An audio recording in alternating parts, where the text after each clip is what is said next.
नमस्कार साथियों, जोश नेट जीआरएफ में आपका स्वागत है। जैसे कि आपको पता है, यूजीसी नेट जीआरएफ पार्ट 1 और पार्ट 2 की हमारी टीम द्वारा यहाँ पर संपूर्ण तैयारी करवाई जा रही है। अगर आप हमारे चैनल से जुड़ चुके हैं तो आपको कहीं और जाने की जरूरत नहीं है। यहाँ पर संपूर्ण अध्ययन सामग्री आपको व्यवस्थित तरीके से प्लेलिस्ट द्वारा सुविधाजनक रूप में उपलब्ध करवाई जा रही है। अगर आप हिंदी साहित्य के छात्र हैं तो यह चैनल आपके लिए संजीवनी बूटी से कम नहीं है, क्योंकि हमारे चैनल पर पार्ट 1 और पार्ट 2 की तैयारी एक साथ हमारी टीम के द्वारा करवाई जा रही है।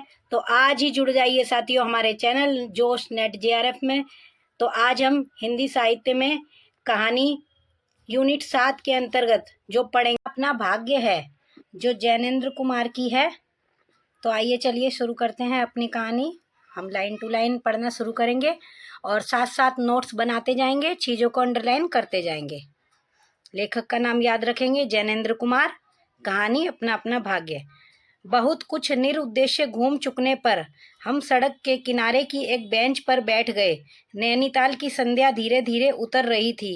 रुई के रेशे से भाप से बादल हमारे सिरों को छू छू कर बेरोक टोक घूम रहे थे। हल्के प्रकाश और अंधियारी से रंगकर कभी वे नीले दिखते, कभी सफ़ेद, और फिर देर में अरुण पड़ जाते। अरुण मतलब लाल रंग को कहते हैं। वे जैसे हमारे साथ खेलना चाह रहे थे। ये वाली लाइन अंडरलाइन करेंगे। ये आ जाता है कि इन पंक्तियों से किस कहानी की शुरुआत होती है, तो ये ध्यान में रखेंगे। वे जैसे हमारे पीछे हमारे पोलो वाला मैदान था, जहाँ पर पोलो खेला जाता है, वो मैदान था। ये भी नोट करेंगे। सामने अंग्रेजों का प्रमोद गृह था। प्रमोद गृह क्या होता है? जहाँ पर मौज मस्ती और मनोरंजन किया जा सके, उसके लिए एक जगह मतलब निश्चित कर दी गई है, तो उसे यहाँ पे प्रमोद गृह कहा गया है। जहाँ सुहावना रसीला बाजा बज रहा था और पार्श्व में ही था वही सुरम्य अनुपम नैनीताल यानी कि ये जो पृष्ठभूमि है जहाँ की ये बात हो रही है, वो जगह है नैनीताल। ताल में किश्तियाँ अपने सफ़ेद पाल उड़ाती हुई एक दो अंग्रेज यात्रियों को लेकर इधर से उधर और उधर से इधर खेल रही थी। कहीं कुछ अंग्रेज एक एक देवी सामने प्रतिस्थापित कर अपनी सुई सी शक्ल की डोंगियों को मानो शर्त बांधकर सरपट दौड़ा रहे थे। कहीं किनारे पर कुछ साहब अपनी बंसी डाले सधैर्य, एकाग्र, एकस्त, एकनिष्ठ मछली चिंतन कर रहे थे, यानी मछली को लेकर कुछ बातें चल रही थी। पीछे पोलो लॉन में बच्चे किलकारियां मारते हुए हॉकी खेल रहे थे। पोलो लॉन है यहाँ पे, मतलब जहाँ पे पोलो खेला जाता है, लेकिन वहाँ पे हॉकी खेल रहे हैं बच्चे। शोर मारपीट गाली गलौच भी जैसे खेल का ही अंश था। इस तमाम खेल को उतने क्षणों का उद्देश्य बना वे बालक अपना सारा मन, सारी देह, समग्र बल और समूची विद्या लगाकर मानो खेल खत्म कर देना चाहते थे। उन्हें आगे की चिंता न थी, बीते का ख्याल न था। वे शुद्ध तत्काल के प्राणी थे। वे शब्द की संपूर्ण सच्चाई के साथ जीवित थे। सड़क पर से नर नारियों का अविरल प्रवाह आ रहा था और जा रहा था। उसका ना ओर था ना छोर था। यह प्रवाह कहाँ जा रहा था और कहाँ से आ रहा था, कौन बता सकता है। सब उम्र के, सब तरह के लोग उसमें थे। मानो मनुष्यता के नमूनों का बाजार सजकर सामने से इठलाता निकला चला जा रहा हो। ये लाइनें भी इम्पोर्टेंट है, पूछ लेंगे किस कहानी में आई है। अधिकार गर्व में तने अंग्रेज उसमें थे और चिथड़ों से सजे घोड़ों की बाग थामे वे पहाड़ी उसमें थे, जिन्होंने अपनी प्रतिष्ठा और सम्मान को कुचलकर शून्य बना लिया है और जो बड़ी तत्परता से दुम हिलाना सीख गए हैं। भागते, खेलते, हंसते, शरारत करते लाल लाल अंग्रेज बच्चे थे और पीली पीली आंखें फाड़े पिता की उंगली पकड़कर चलते हुए अपने हिंदुस्तानी नौनिहाल भी थे। अंग्रेज पिता थे जो अपने बच्चों के साथ भाग रहे थे। ये इसमें अंग्रेज बच्चों का भी जिक्र आया, अंग्रेजों का भी जिक्र आया है, ये सब ध्यान रखेंगे। हंस रहे थे और खेल रहे थे। उधर भारतीय पितृदेव भी थे जो बुजुर्गों को अपने चारों तरफ लपेटे धन संपन्नता के लक्षणों का प्रदर्शन करते हुए चल रहे थे। अंग्रेज रमणियां थी जो धीरे धीरे नहीं चलती थी, तेज चलती थी। उन्हें न चलने में थकावट आती थी, न हंसने में मौत आती थी। कसरत के नाम पर घोड़े पर भी बैठ सकती थी और घोड़े के साथ ही साथ जरा जी होते ही किसी किसी हिंदुस्तानी पर कोड़े भी फटकार सकती थी। वे 2-2, 3-3, 4-4 की टोलियों में निशंक निरापद इस प्रवाह में मानो अपने स्थान को जानती हुई सड़क पर चली आ रही थी। ये नोट करेंगे कितनों की टोलियों में थे? 2-2 की, 3-3 की, 4-4 की। उधर हमारी भारत की कुल लक्ष्मी सड़क के बिल्कुल किनारे दामन बचाती और संभालती हुई साड़ी की कई तहों में सिमट सिमट कर लोक लाज, स्त्रीत्व और भारतीय गरिमा के आदर्श को अपने परिवेष्टनों में छिपाकर सहमी सहमी धरती में आग गाड़े कदम कदम बढ़ रही थी। कितना अच्छा इन्होंने एक्सप्लेन किया है कि जो भारतीय महिला है वो कैसे चल रही है। ये भी सारे लाइन नोट करेंगे। इसके साथ ही भारतीयता का एक और नमूना था। अपने कालेपन को खुरच खुरच कर बहा देने की इच्छा करने वाला अंग्रेजीदा पुरुषोत्तम भी थे, जो नेटिवों को देखकर मुंह फेर लेते थे और अंग्रेज को देखकर आंखें बिछा लेते थे और दुम हिलाने लगते थे। वैसे वे अकड़कर चलते थे, मानो भारत भूमि को इसी अकड़ के साथ कुचल कुचल कर चलने का उन्हें अधिकार मिला है। घंटे के घंटे सरक गए, अंधकार गाढ़ा हो गया, बादल सफेद होकर जम गए। मनुष्यों का वह ताता एक एक कर क्षीण हो गया। अब इक्का दुक्का आदमी सड़क पर छतरी लगाकर निकल रहा था। हम वहीं के वहीं बैठे थे। सर्दी सी मालूम हुई। हमारे ओवरकोट भीग गए थे। पीछे फिरकर देखा, यह लाल बर्फ की चादर की तरह बिल्कुल स्तब्ध और सुन्न पड़ा था। सब सन्नाटा था। तल्ली लाल की बिजली की रोशनियां दीप मालिका सी जगमगा रही थी। वह जगमगाहट 2 मील तक फैले हुए प्रकृति के जल दर्पण पर प्रतिबिंबित हो रही थी और दर्पण का कांपता हुआ लहरें लेता हुआ वह जल प्रतिबिंबों को 100 गुना 1000 गुना करके उनके प्रकाश को मानो एकत्र करके और पूंजीभूत करके व्याप्त कर रहा था। पहाड़ों के सिर पर की रोशनियां तारों सी जान पड़ती है। ये वो स्थान का, वो जगह का जो नैनीताल का जिक्र आया था, ये उसको एक्सप्लेन कर रहे हैं, मतलब उसकी क्या क्या खासियत है, वहाँ पे कैसा इन्हें लग रहा था। हमारे देखते देखते एक घने पर्दे ने आकर इन सबको ढक दिया। रोशनियां मानो मर गई, जगमगाहट लुप्त हो गई। वे काले काले भूत से पहाड़ भी इस सफेद पर्दे के पीछे छिप गए। पास की वस्तु भी न दिखने लगी, मानो यह घनीभूत प्रलय था। सब कुछ इस घनी गहरी सफेदी में दब गया। एक शुभ्र महासागर ने फैलकर संस्कृति के सारे अस्तित्व को डुबो दिया। ऊपर नीचे चारों तरफ वह निर्भेद्य सफेद शून्यता ही फैली हुई थी। एक घना कोहरा, ऐसा घना कोहरा हमने कभी न देखा था। वह टप टप टपक रहा था। मार्ग अब बिल्कुल निर्जन चुप था। वह परवाह न जाने किन घोंसलों में जा छिपा। उस वृहदाकार शुभ्र शून्य में कहीं से 11 बार टनटन हो उठा। ये नोट करेंगे कितनी बार टनटन हो उठा? 11 बार। जैसे कहीं दूर कब्र में से आवाज आ रही हो।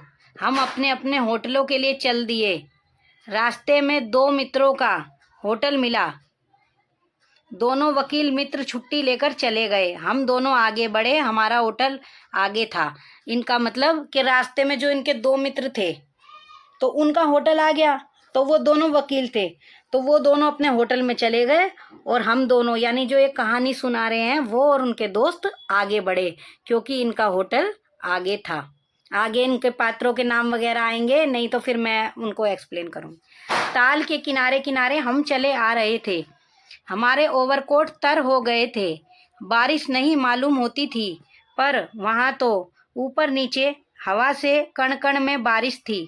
सर्दी इतनी थी कि सोचा कोट पर एक कंबल और होता तो अच्छा होता। रास्ते में ताल के बिल्कुल किनारे पर बेंच पड़ी थी। मैं जी में बेचैन हो रहा था। झटपट होटल पहुंचकर इन भीगे कपड़ों से छुट्टी पा गर्म बिस्तर में छिपकर सोना चाहता था, पर साथ के मित्रों की सनक कब उठेगी, कब थमेगी, इसका पता न था, और वह कैसी क्या होगी इसका भी कुछ अंदाज न था। उन्होंने कहा, आओ जरा यहाँ बैठे। हम उस चूते कोहरे में रात के 1 बजे की बात है, तालाब के किनारे उस भीगी बर्फ सी ठंडी हो रही लोहे की बेंच पर बैठ गए। 5-10-15 मिनट हो गए। कितना टाइम हो गया? 5-10-15 मिनट हो गए। मित्र के उठने का इरादा न मालूम हुआ। मैंने खिसियाकर कहा, चलिए भी। अरे जरा बैठो भी। हाथ पकड़कर जरा बैठने के लिए जब इस जोर से बिठा लिया गया हो तो और चारा ना रहा। लाचार बैठे रहना पड़ा। सनक से छुटकारा आसान न था, और यहाँ जरा बैठना जरा न था, बहुत था। चुपचाप बैठे तंग हो रहा था, कुड़ रहा था कि मित्र अचानक बोले, देखो वह क्या है। मैंने देखा, कोहरे की सफेदी में कुछ ही हाथ दूर से एक काली सी सूरत हमारी तरफ बढ़ी आ रही थी। मैंने कहा, होगा कोई? 3 गज की दूरी से दिख पड़ा। नोट करेंगे कितनी दूरी से दिखा? 3 गज की दूरी से। एक लड़का सिर के बड़े बड़े बालों को खुजलाता चला आ रहा है। नंगे पैर है। नोट करेंगे। और नंगा सिर है, ये इम्पोर्टेंट है। एक मैली सी कमीज लटकाए है। पैर उसके न जाने कहाँ पड़ रहे हैं, और वह न जाने कहाँ जा रहा है, कहाँ जाना चाहता है। उसके कदमों में जैसे ना कोई अगला है, ना पिछला है, ना दायां है, ना बायां है। पास ही चुंगी की लालटेन से छोटे से प्रकाश वृत्त में देखा, कोई 10 बरस का होगा, गोरे रंग का है। ये नोट करेंगे उस लड़के की उम्र। ये PYQ में पूछी जा चुकी है कि उस लड़के की उम्र क्या थी। आगे, गोरे रंग का है पर मैल से काला पड़ गया है। रंग उसका गोरा था पर मैल इतना जम गया कि वो लड़का काला लग रहा है। आंखें अच्छी बड़ी पर रूखी हैं। माथा जैसे अभी से झुर्रियाँ खा गया है। 10 साल का लड़का है पर माथा उसका ऐसे लग रहा है कि अभी से झुर्रियाँ पड़ चुकी है। वह हमें ना देख पाया। वह जैसे कुछ भी ना देख रहा था, ना नीचे की धरती, ना ऊपर चारों तरफ फैला हुआ कोहरा, न सामने का तालाब और न बाकी दुनिया। वह बस अपने विकट वर्तमान को देख रहा था। मित्र ने आवाज दी, ए। उसने जैसे जागकर देखा और पास आ गया। तू कहाँ जा रहा है? उसने अपनी सूनी आंखें फाड़ दी। दुनिया सो गई, तू ही क्यों घूम रहा है? बालक मौन मुख फिर भी बोलता हुआ चेहरा लेकर खड़ा रहा। कहाँ सोएगा? ये लेखक के साथी पूछ रहे हैं। यहीं कहीं। कल कहाँ सोया था? वो कहता, दुकान पर। आज वहाँ क्यों नहीं? नौकरी से हटा दिया। क्या नौकरी थी? सब काम। 1 रुपया और झूठा खाना। ये नोट करेंगे। 1 रुपया मिलता था उसे नौकरी पर, और क्या मिलता था? झूठा खाना। फिर नौकरी करेगा? लड़का बोलता है, हाँ। बाहर चलेगा? लड़का बोलता है, हाँ। आज क्या खाना खाया? बोलता है, कुछ नहीं। अब खाना मिलेगा? नहीं मिलेगा। यूं ही सो जाएगा? वो लड़का कहता है, हाँ। कहता है, कहाँ? कहता है, यहीं कहीं। इन्हीं कपड़ों में? वो पूछते हैं, इन्हीं कपड़ों में सो जाओगे? बालक फिर आंखों से बोलकर मुंह खड़ा रहा। आंखें मानो बोलती थी, यह भी कैसा मूर्ख प्रश्न है। माँ बाप है? उससे क्वेश्चन पूछते ही जा रहे हैं। पूछ रहे हैं, माँ बाप है? लड़का कहता है, हाँ है। वो पूछते हैं, कहाँ है? कहता है, 15 कोस दूर गांव में। ये 1 लाइनर क्वेश्चन है, ये बहुत इंपॉर्टेंट होते हैं। ये तो बिल्कुल आपको ध्यान रखने ही रखने हैं। तो वो पूछ रहे हैं, तू भाग आया? वो कहता है, हाँ। तो वो पूछते हैं, क्यों भाग आया? मेरे कई छोटे भाई बहन हैं, सो भाग आया। वहाँ काम नहीं, रोटी नहीं, बाप भूखा रहता था और मारता था, माँ भूखी रहती थी और रोती थी, सो भाग आया। एक साथी और था उसी गांव का, मुझसे बड़ा था। दोनों साथ यहाँ आए, अब वह नहीं है। नोट करेंगे, लाइन इंपॉर्टेंट है। कहाँ गया वो पूछते हैं। वो कहता मर गया। वो कहते मर गया? कहते मर गया? हाँ, साहब ने मारा, वो मर गया। मतलब जहाँ वो नौकरी करता होगा तो उसके साहब ने मारा और वो मर गया। अच्छा, हमारे साथ चल। वह साथ चल दिया। लौटकर हम वकील दोस्तों के होटल में पहुंच गए। वकील साहब, वकील लोग होटल के ऊपर के कमरे से उतर कर आए। जो दो दोस्त उनके पहले चले गए थे वकील लोग होटल में, यही वहीं पर आए हैं। कश्मीरी दोशाला लपेटे थे, मोजे चढ़े, पैरों में चप्पल थी। ये उनकी खासियत बता रहे हैं जो वकील दोस्त उनके आए थे। स्वर में हल्की सी झुंझलाहट थी, कुछ लापरवाही थी। आहा, फिर आप कहिए, आपको नौकर की जरूरत थी ना? देखिए यह लड़का है, कहाँ से ले आए? इसे आप जानते हैं? जानता हूं, यह बेईमान नहीं हो सकता। ये लेखक वो और उसके दोस्त कह रहे हैं। अजी, ये पहाड़ी बड़े शैतान होते हैं, बच्चे बच्चे में गुल छिपे रहते हैं। आप भी क्या अजीब है, उठा लाए कहीं से। लो जी, यह नौकर लो। मानिए तो यह लड़का अच्छा निकलेगा। आप भी जी बस खूब हैं। ऐरे गैरे को नौकर बना लिया जाए, अगले दिन वह ना जाने क्या क्या लेकर चंपत हो जाएगा। आप मानते ही नहीं, मैं क्या करूं? माने क्या खाक, आप भी जी अच्छा मजाक करते हैं। अच्छा, अब हम सोने जाते हैं। और वे 4 रुपये रोज के किराए वाले कमरे में सजी मसहरी पर सोने झटपट चले गए। बताया है 4 रुपये रोजाना, 4 रुपये रोज के किराया लगता है उस कमरे का जहाँ पे वो रहते हैं। वकील साहब के चले जाने पर अब वो तो चले गए।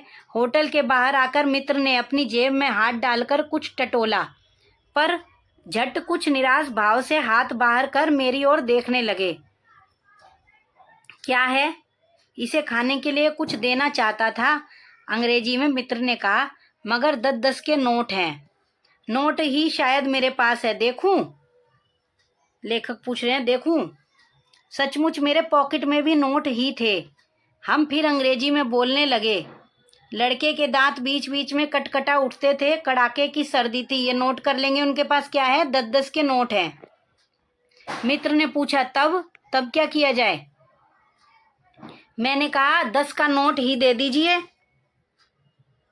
शक पकाकर मित्र मेरा मुंह देखने लगे। अरे यार, बजट बिगड़ जाएगा। हृदय में जितनी दया है, पास में उतने पैसे तो नहीं हैं। तो जाने दीजिए, यह दया ही इस जमाने में बहुत है, मैंने कहा। मित्र चुप रहे, जैसे कुछ सोचते रहे। फिर लड़के से बोले, तब आज तो कुछ नहीं हो सकता, कल मिलना। वह होटल डी पब जानता है? ये उससे पूछ रहे हैं लड़के से क्वेश्चन। वहीं कल 10 बजे मिलेगा। हाँ, कुछ काम देंगे हुजूर? वो कहते हैं, हाँ हाँ ढूंढ दूंगा। तो जाऊं? हाँ। ठंडी सांस खींचकर मित्र ने कहा, कहाँ सोएगा? यहीं कहीं बेंच पर, पेड़ के नीचे, किसी दुकान की भट्टी में। मतलब उसका कुछ पता नहीं है वो कहाँ सोएगा। बालक फिर उसी प्रेत गति से एक और बढ़ा और कोहरे में मिल गया।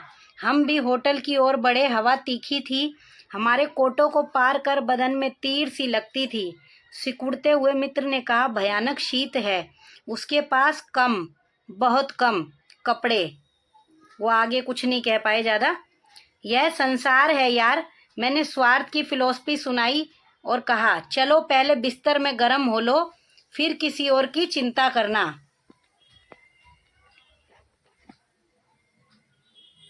उदास होकर मित्र ने कहा, स्वार्थ? जो कहो, लाचारी कहो, निष्ठुरता कहो या बेहयाई। दूसरे दिन नैनीताल स्वर्ग के किसी काले गुलाम पशु के दुलारे का वह बेटा, वह बालक निश्चित समय पर हमारे होटल डी पब में नहीं आया। दूसरे दिन की बात ये हो रही है। हम अपनी नैनीताल की सैर खुशी खुशी खत्म कर चलने को हुए। उस लड़के की आस लगाते बैठे रहने की जरूरत हमने नहीं समझी। मोटर में सवार होते ही यह समाचार मिला कि पिछली रात एक पहाड़ी बालक सड़क के किनारे पेड़ के नीचे ठिठुरकर मर गया। ये नोट करेंगे, सारी चीजें जो बताई जा रही है इसमें इम्पोर्टेंट है। मरने के लिए उसे वही जगह, वही 10 बरस की उम्र और वही काले चीथड़ों की कमीज मिली। आदमियों की तुलना ने बस आदमियों की दुनिया ने बस यही उपहार उसके पास छोड़ा था।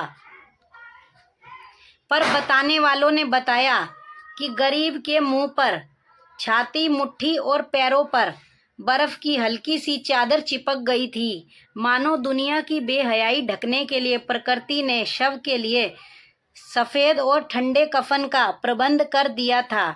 सब सुना और सोचा अपना अपना भाग्य। मतलब वो इंतजार करता रहा कि उसे उम्मीद में कुछ काम मिलेगा या शायद आज उसके लिए गर्म कपड़ों की व्यवस्था हो जाएगी, और इसी उम्मीद में वो जो ठंड से मर गया। देखते हैं इनके बारे में। ये कहानी अपना अपना भाग्य, कहानी संग्रह वातायन में जो संकलित है। इसका प्रकाशन वर्ष है 1931। ये सभी चीज़ें नोट करेंगे। इसमें 13 कहानियां हैं टोटल। एक है फोटोग्राफी, खेल, चोर, अपना अपना भाग्य, ये तो हमने पढ़ी है, अंधे का भेद, दिल्ली में, अतिथि, ब्याह, निर्मम, साधु की हट, चलित चित्त, तमाशा, भाभी, ये सभी 13 कहानियां इस कहानी संग्रह वातायन में संकलित है। पात्रों का वर्गीकरण। कहानी में 3 तरह के पात्र हैं जो समाज के विभिन्न वर्गों का प्रतिनिधित्व करते हैं। एक हुआ गरीब बालक जो शोषित, लाचार और परिस्थितियों का मारा हुआ है। लेखक और उनके मित्र जो तथाकथित बुद्धिजीवी और मध्यम वर्ग से हैं। वे संवेदनशील होने का दिखावा करते हैं, लेकिन असल में स्वार्थी और अकर्मण्य हैं। वे समस्या को जानते हैं पर समाधान के लिए कोई ठोस कदम नहीं उठाते हैं।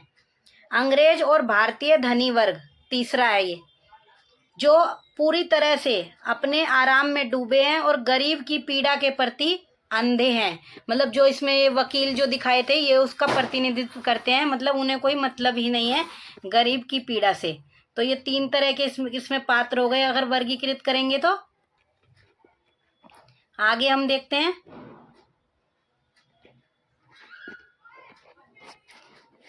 भाग्य अपना अपना कहानी का उद्देश्य, किस उद्देश्य से लिखी गई है। गरीबों का शोषण, समाज में गरीब और लाचार बच्चों के शोषण को इसमें दिखाया गया है। संवेदनहीनता, अमीर और बुद्धिजीवी वर्ग की निर्दयी व्यवहार और सामाजिक संवेदनहीनता को उजागर करना। मतलब कैसे वो कह तो देते हैं लेकिन फिर कहते हैं 10 का नोट है, हम कैसे दे दें, हमारा बजट बिगड़ जाएगा, और से बोलते हैं अगले दिन आके हम तुम्हें काम दिलाएंगे, तो अगले दिन वो उसका इंतजार नहीं करते हैं। व्यंग।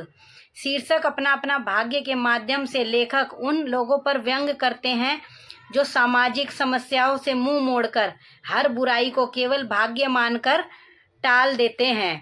जैसे कहानी में लास्ट में कहा गया कि अपना अपना भाग्य। पाठकों के मन में दया और सामाजिक जिम्मेदारी का भाव जगाना इस कहानी में लेखक का उद्देश्य ये भी है। तो हमने इसके बारे में काफ़ी चीज़ें देखी। आप हो सकेगा तो रिवीजन भी कीजिएगा और सारी चीज़ें नोट कीजिएगा। ये देखिए कहानी में लास्ट में जो कहा है कि उन्होंने सब सुना और सोचा अपना अपना भाग्य, इसी को ध्यान में रखते हुए कहानी का नाम है अपना अपना भाग्य।